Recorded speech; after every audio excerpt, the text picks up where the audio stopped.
Assalamualaikum warahmatullahi wabarakatuh. Tuan-tuan, saudara-saudara, ibu-ibu dan bapak-bapak yang sudi mendengarkan keterangan agama yang saya berikan di dalam kaset ini. Moga-moga Tuhan melimpahkan, mengurniakan rahmat dan nikmat-Nya kepada kita semuanya. Saya akan membicarakan suatu ayat yang bertemu di dalam surat Al-Baqarah.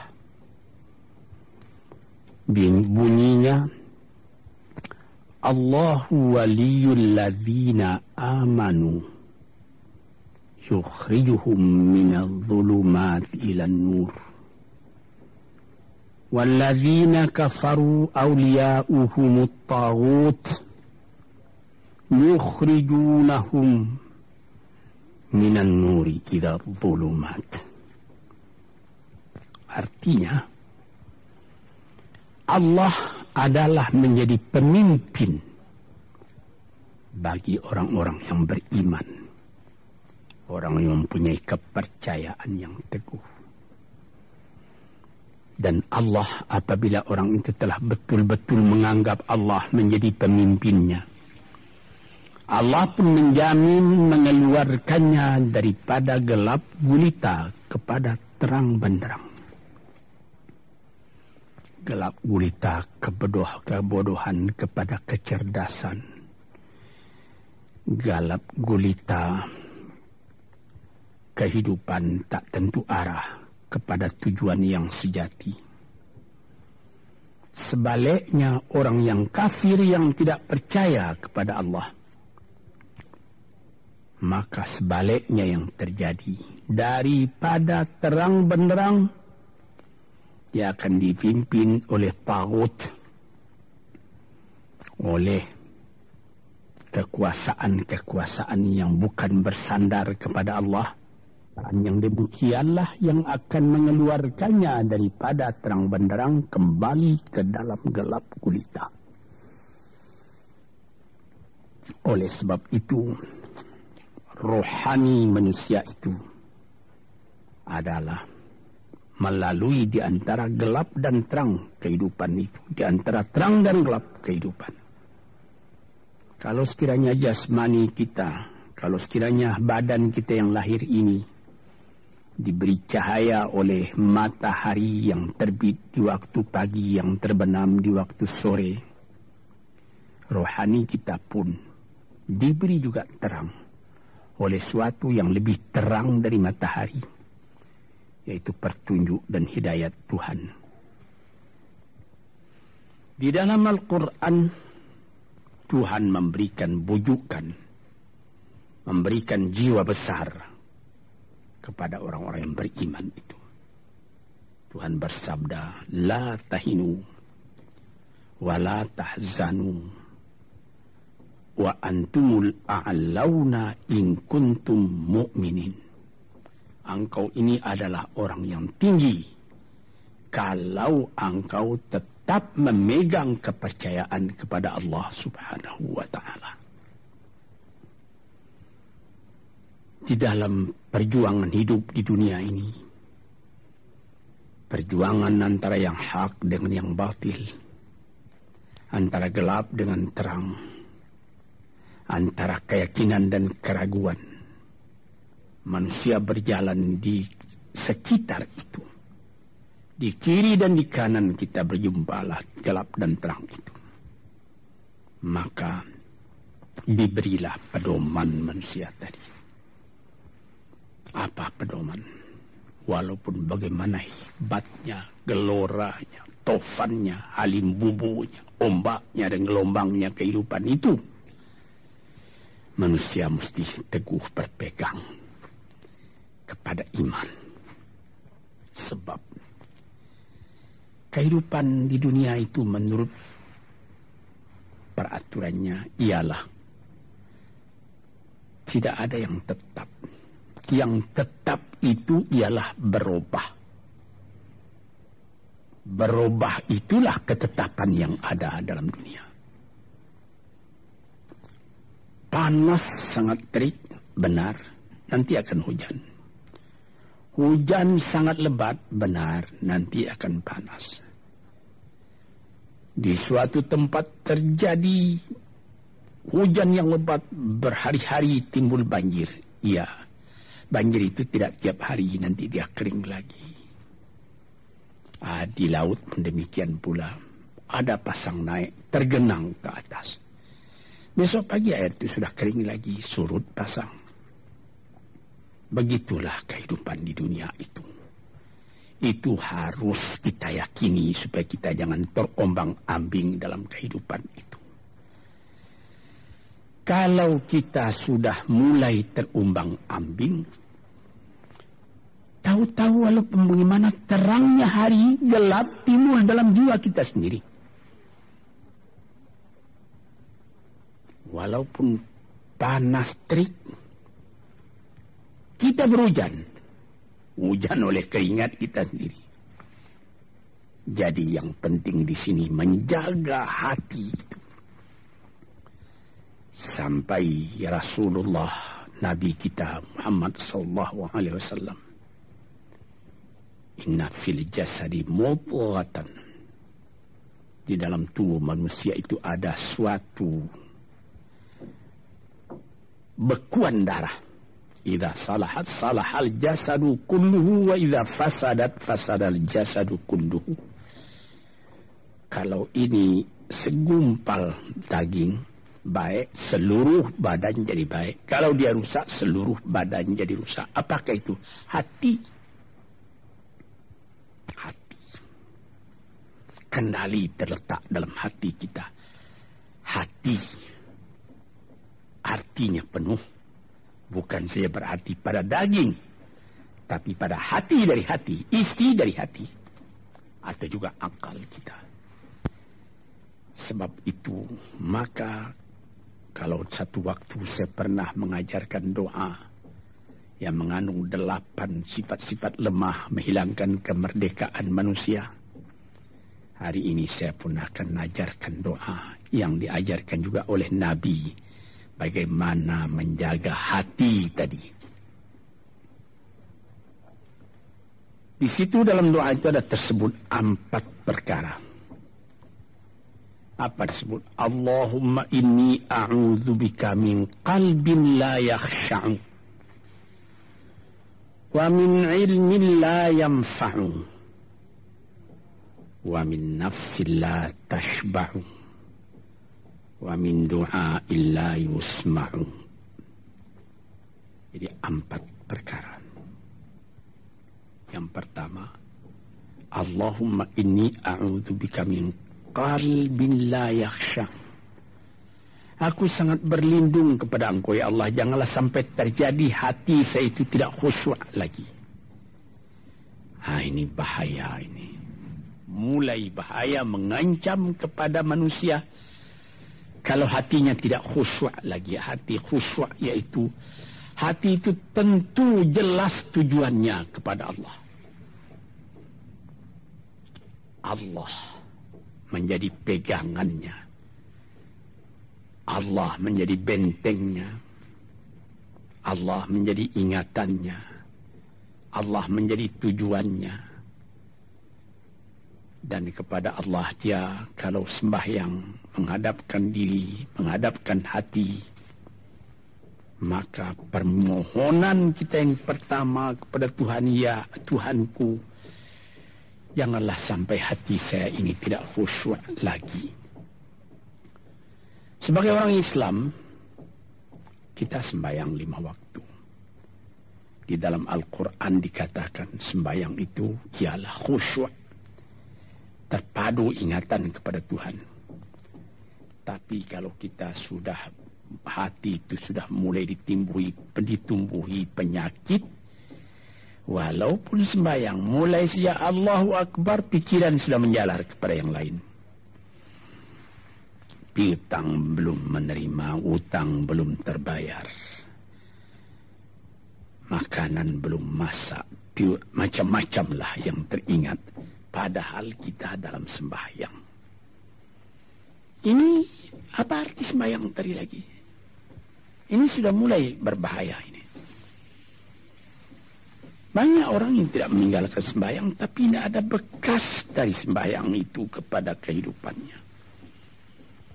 Di dalam sembahyang kita baca, inna salati wa nusuki wa mahyaya wa mamati lillahi rabbil alamin. Sesungguhnya sembahyangku dan ibadatku dan hidupku dan matiku sama sekali terserah kepada Allah. Ini dirasakan dalam hati, bukan cuma disebut di dalam mulut. Sebagaimana dikatakan, bukan jadi lip and service sebagai seput tangan penggosok-gosok mulut, bukan begitu. Yang dari hati. Kalau sudah dari hati yang khusyuk, ini berbekas kepada kehidupan. Aku tak takut menghadapi segala keadaan dalam hidup, sebab hatiku bertali dengan Tuhan. Dari Tuhan aku datang, kepada Tuhan aku akan kembali. Ini namanya hati yang khusyuk. Tapi kalau sekiranya bacaan tetap fasih, tapi tidak ada lagi dari hati, melainkan rutin saja.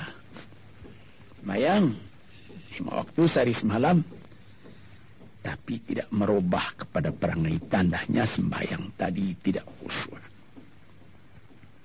Ini yang pertama kita minta kepada Tuhan. Janganlah sampai kita mempunyai hati yang tidak khusyuk, hati yang tidak teringat kepada Allah. Kalau hati tidak ingat lagi kepada Allah, maka segala pekerjaan yang terlarang sudah ringan saja kita mengerjakan. Menipu, berdusta, membujuk orang lain mengerjakan perbuatan yang salah, mencela, memaki, itu karena tidak ingat kepada Allah, cuma ingat kepada diri sendiri saja. Ini yang pertama. Yang kedua dikatakan, wa min ilmin la yanfa', dan aku berlindung kepada Engkau ya Allah daripada ilmu yang tidak memberi manfaat.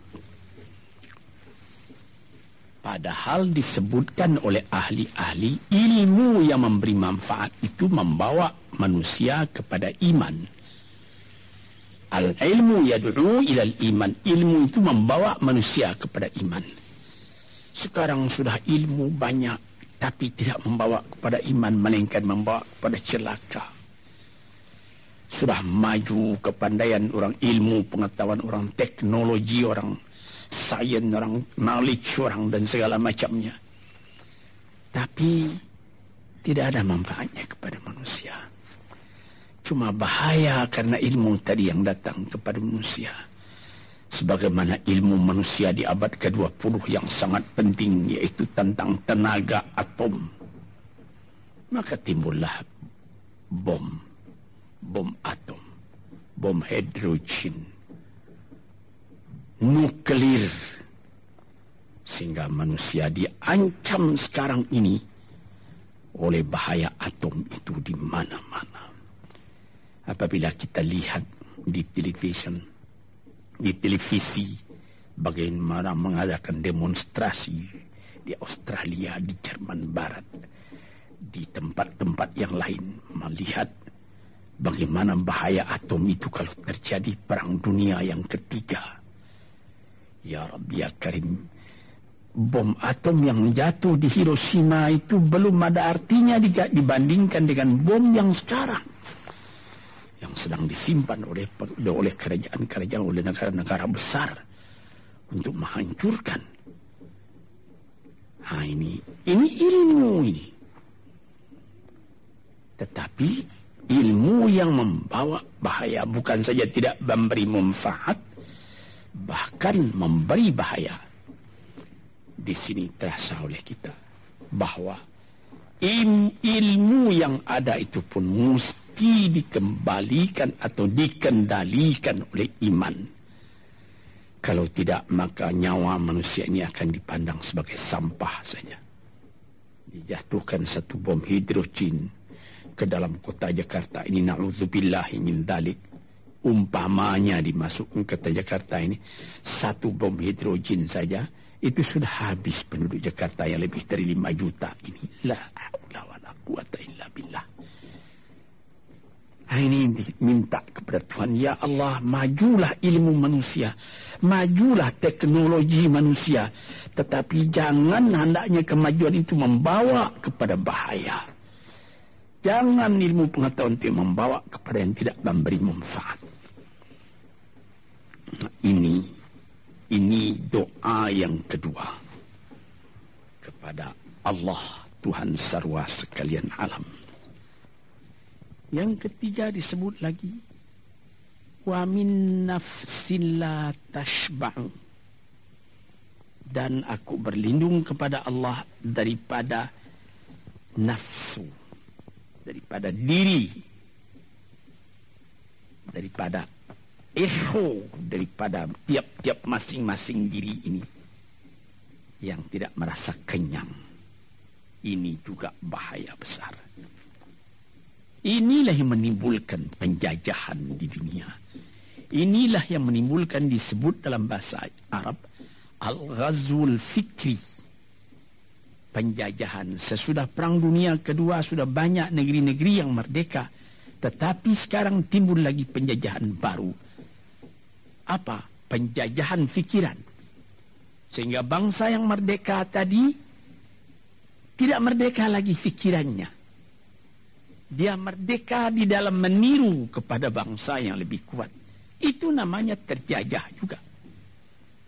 Jadi tuan-tuan yang terhormat, apa pangkalnya ini? Daripada nafsu serakah manusia. Nafsu serakah manusia sebagaimana tersebut di dalam hadis. Lau kana libni adama wadiyani min dhahabin labtagha thalithan. Wa ma yamla'u jawf ibni adama illa turab. Kalau manusia itu mendapat suatu lembah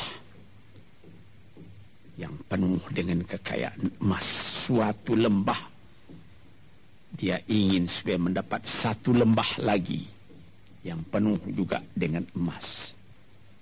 Dapat 2 lembah, dia minta 3 lembah lagi yang penuh dengan iman. Nafsu manusia tidak pernah kenyang. Padahal akhirnya kalau dia sudah menutup mata, tidak ada yang akan memenuhi perutnya melainkan tanah. Saya teringat akan cerita yang disampaikan oleh Graf Leo Tolstoy, pujangga Rusia yang terkenal, bahwa orang yang tidak mempunyai nafsu yang kenyang itu, pada suatu hari katanya, ada satu orang kaya mempunyai tanah yang luas. Dia mengatakan kepada orang, boleh tuan-tuan mengambil tanah kepunyaan saya ini, berapa tuan suka, berapa tuan mau. Syaratnya cuma begini, sepanjang yang tuan berjalan dari timur ke barat, lantas sebelum matahari terbenam, tuan sampai kembali ke tempat tuan melangkah pertama tadi. Berapa saja tuan suka, boleh ambil tanah ini. Maka datanglah si tamak tadi. Tuan yang punya asli tanah tadi mengatakan, bawalah bakal, jangan lapar di jalan nanti. Baik, dibawanya nasi sebungkus, dia berjalan, jalan. Dari pukul 7 pagi. Kalau diambil kekuatan, hendaknya pukul 10 dia sudah makan. Melangkah lagi beberapa ratus meter atau sekian, nanti boleh kekuatan buat kembali. Sehingga sebelum matahari terbenam, dia sudah sampai ke tempat dia menuju bermula. Tetapi ini orang bernafsu betul, dia minta supaya banyak tanah yang didapatnya. Dibawanya nasi sebungkus, tapi dia tidak jalan di tengah jalan, tidak berhenti, kan nanti berapa meter itu nanti kalau saya berhenti, tanah yang kurang buat saya. Dia terus berjalan. Dia tidak ingat bahwa kekuatan masa pergi yang lebih cepat dengan kekuatan masa pulang yang lambat itu dia tidak taksir. Dia berjalan saja cepat-cepat. Sudah pukul 1 hari, sudah jauh perjalanan. Lantas nanti kembali. Kelemahan badan, kondisi dan situasi tidak sama lagi. Tidak secepat dia pergi dahulu lagi dia pulang kembali. Maka bukan pukul 7 dia sampai, atau pukul 5 sore tadi dia sampai ke tempat dia berjalan bermula, karena dia jalannya sudah lunglai, kaki sudah penat, badan sudah letih. Kira-kira baru pukul 2 dia tidak dapat berjalan lagi karena sudah lapar. Dia coba makan sedikit pun tidak bisa lagi seenak makan yang tadi. Habis makan pun dia berjalan lagi. Pukul 3 dia terhenti. Jauh lagi baru sampai tempat yang pertama. Menurut syarat yang diberikan oleh mempunyai tanah yang pertama, kalau engkau tidak sampai ke tempatmu yang pertama tadi sorenya, tanah ini tidak engkau dapat lagi semua. Memang tidak sampai dia. Pukul 4 dia sudah berhenti berjalan, tidak kuat lagi. Mata sudah gelap. Akhirnya karena terlalu capek, terlalu penat, mati dia di tengah jalan. Berapa dia dapat tanah tadi lagi?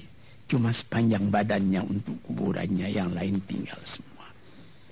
Ini satu misal yang dibawakan oleh Graf Leo Tolstoy, yang sesuai dengan hadis Nabi tadi, nafsul la tashba, diri manusia yang tidak pernah merasa kenyang.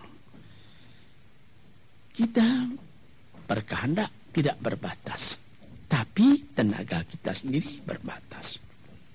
Ini kerap kali tidak difikirkan oleh manusia. Dia punya angan-angan, dia punya macam teori yang dikeluarkan. Dia lupa bahwa nanti tenaganya itu akan terbatas karena sakit, karena lapar, karena tua.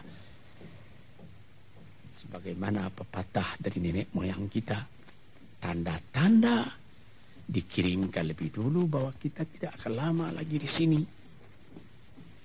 Apa? Rambut, gigi, mata sudah mulai kabur. Uban sudah mulai bertabur. Gigi sudah mulai gugur. Kulit sudah mulai kendur. Kalau mata sudah kabur, uban sudah bertabur, gigi sudah gugur, kulit sudah kendur, sudah 4 perkara. Yang kelima ialah pintu kubur. Nah, ini kerap kali manusia lupa yang demikian. Sebab itu dikatakan, ya Tuhanku, janganlah sampai aku ditumbuhi oleh penyakit nafsu yang tidak mau kenyang-kenyang itu. Nah ini, kemudian itu timbul lagi doa yang keempat. Disebutkan di situ, wa min du'a illa yusma'. Ini lebih berbahaya lagi. Ini sudah puncak dari bahaya. Apa artinya? Dan aku berlindung kepada Engkau ya Allah daripada doa yang tidak didengar lagi. La ilaha illallah. Mendoa ya Allah, kasih aku ini, kasih aku kesempatan, tapi tidak didengar lagi. Tuan-tuan, para pendengar kasetku yang tercinta, ada tersebut dalam hadis Nabi, wa malbasuhu haramun wa mashrabuhu haramun wa ghudhiya bil haram. Ya Rabb, fa'anna yustajabu lah. Ash'asa aghbara. Badan sudah penuh dengan kotoran, penuh debu. Yang mudu ilaihi ila sama, menadahkan tangan keduanya ke langit. Ya Rabbu, ya Rabbu, ya Tuhanku, tolong aku, ya Allah, bela aku. Padahal yang dimakan haram, yang diminum haram, dibesarkan dengan yang haram. Fana yustajabulah.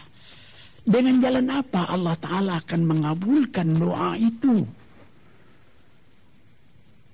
Badan kotor menghadap kepada yang bersih, meminta diberi kebersihan. Bagaimana caranya? Tuan-tuan yang terhormat, pernah dalam Quran Tuhan mengatakan, la yanzuru ilaihi wa la yukallimuhum Allah wa la yanzuru ilaihi. Allah tak mau mengajak dia bercakap dan Allah tidak memandang kepada dia. Saya sendiri dengan segala kerendahan hati mengatakan bagaimana beratnya kita bertemu dengan seorang orang besar. Lalu dia mengulurkan tangan kepada kita. Tapi mata kita tidak dilihatnya. Sengsara rasanya. Bagaimana dengan Tuhan kalau Tuhan tak mau melihat kita? Nah, sebab itu para pembaca, pendengar kaset yang tercinta, berdoalah kepada Tuhan supaya hati kita selalu terbuka. Jangan sampai kita mempunyai hati yang tidak khusyuk, ilmu yang tidak memberi manfaat, jiwa yang tidak pernah kenyang, dan doa yang tidak didengar. Ya Allah, dengarkan doa kami dan tunjukkan kepada kami jalan yang benar dan beri kami terang dalam kehidupan ini. Yang keempat ialah wa min du'a illa yusma. Dan aku berlindung kepada Engkau ya Allah, jangan sampai doaku tidak terdengar, tidak didengar oleh Tuhan. Sebagaimana kita tahu, doa itu adalah mukhul ibadah, tulang sumsum daripada ibadat kita sendiri kepada Tuhan. Segala perbuatan kita patrikan dengan doa, dengan harapan mudah-mudahan diizinkan oleh Allah. Disampaikan maksud kita, macam-macam yang kita minta kepada Tuhan. Tapi kalau doa itu sudah tak diperdulikan lagi oleh Tuhan, apa celaka kita, apa daya kita, apa upaya kita? Di sini kita melihat apa sebab maka doa tidak didengar oleh Tuhan, tidak diperkenankan oleh Tuhan. Tentu saja bukan dari salah Tuhan, melainkan dari salah kita sendiri. Di dalam Al-Quran dikatakan, Iyyaka na'budu wa iyyaka nasta'in. Al-Fatihah tersebut, kepada Engkaulah kami menyembah, ya Allah, dan kepada Engkau kami minta tolong. Tapi dengan tidak sadar, kerap kali kita berbuat terbalik. Iyyaka nasta'in wa iyyaka na'budu, kepada Engkau kami minta tolong, lalu kepada Engkau kami menyembah. Minta tolong dulu baru menyembah. Minta tolong banyak-banyak tapi terima kasih tidak ada. Tentu saja tidak didengar oleh Tuhan. Di dalam satu hadis tersebut, Asy'atha ar-rabbara yamuddu yadayhi ila as-sama'i ya Rabbu ya Rabbu, wa mat'amuhu haramun wa mashrabuhu haramun wa malbasuhu haramun wa ghudhiya bil haram fa anna yustajabu lah. Badan sudah kotor, sudah berkerunyut, kesusahan, kegelisahan kehidupan terbayang kepada tubuh sendiri. Lalu menadahkan tangan ke langit meminta kepada Allah, ya Tuhanku, ya Tuhanku. Bagaimana Tuhan bisa mengabulkan? Dengan pikiran yang kotor engkau menghadap kepada Tuhan. Kalau tidak terkabul, jangan Tuhan yang disalahi. hatimu sendirilah salahi. Apa yang kau perbuat dalam kehidupan ini? Di mana terdesak engkau ingat kepada Tuhan. Di zaman kesenangan engkau lupakan Tuhan. Di dalam mendapat percobaan engkau merengek mengadu kepada Tuhan. Jiwa yang seperti ini janganlah sampai timbul pada diri kita sendiri. Saya sudah mengalami apabila saya berhadapan-hadapan dengan orang besar. Saya ingin dia menghadapkan matanya kepada saya. Apa kabar saudara? Kabar baik. Dia lihat mata saya lihat mata dia. Tapi kalau ketika dia bersalam dengan saya, dia melihat kepada orang lain, bukan main sakit hati saya.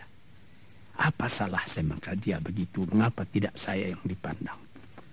Sedangkan dengan sesama manusia lagi begitu perasaan kita. Bagaimana dengan Tuhan? La yanzuru ilaihim wa la yukallimuhum. Allah tidak memandang sebelah mata kepada Allah, kepada kita. Allah tak mau cakap, tidak mau bercakap dengan kita sepatah pun. Langit mana tempat kita bernaung, bumi mana tempat kita berpijak, kalau sudah demikian keadaannya. Nah, ini yang dijaga tuan-tuan yang terhormat dalam doa keempatnya itu. Hati janganlah sampai tidak khusyuk. Ilmu janganlah sampai tidak memberi manfaat. Nafsu janganlah sampai tidak kenyang. Dan doa janganlah sampai tidak didengar. Saudara-saudara, moga-moga Allah memberikan kepada kita hati yang terang. Sebagaimana ayat yang mula-mula saya sebut tadi. Allahu waliyul ladzina amanu yukhrijuhum minadh-dhulumati alan nur. Allah lah jadi pemimpin bagi orang yang beriman. Sehingga dari gelap gulita dibawa dia oleh Tuhan kepada terang benderang. Walladzina kafaru, tetapi orang-orang yang sudah tidak ada kepercayaannya kepada Tuhan. Auliya'uhumut taghut, yang menjadi pemimpinnya bukan Tuhan tapi setan. Dia akan membawa orang itu daripada terang benderang ke dalam gelap gulita. Kita jadi meraba-raba dalam gelap kehidupan. Dalam meraba-raba itu masih ragu entah kemana akan pergi. Maut pun datang. Gelap selalu. Di dunia gelap, di akhirat pun gelap. Na'udzubillahi min dzalik. Hadirin yang terhormat, para peminat kaset ini, moga-moga semuanya ini menjadi kenang-kenangan kepada Tuhan di dalam perjalanan yang jauh, di dalam keistirahatan hidup, sehingga mendapat ketetapan hati dan tumak-ninah. Assalamualaikum warahmatullahi wabarakatuh.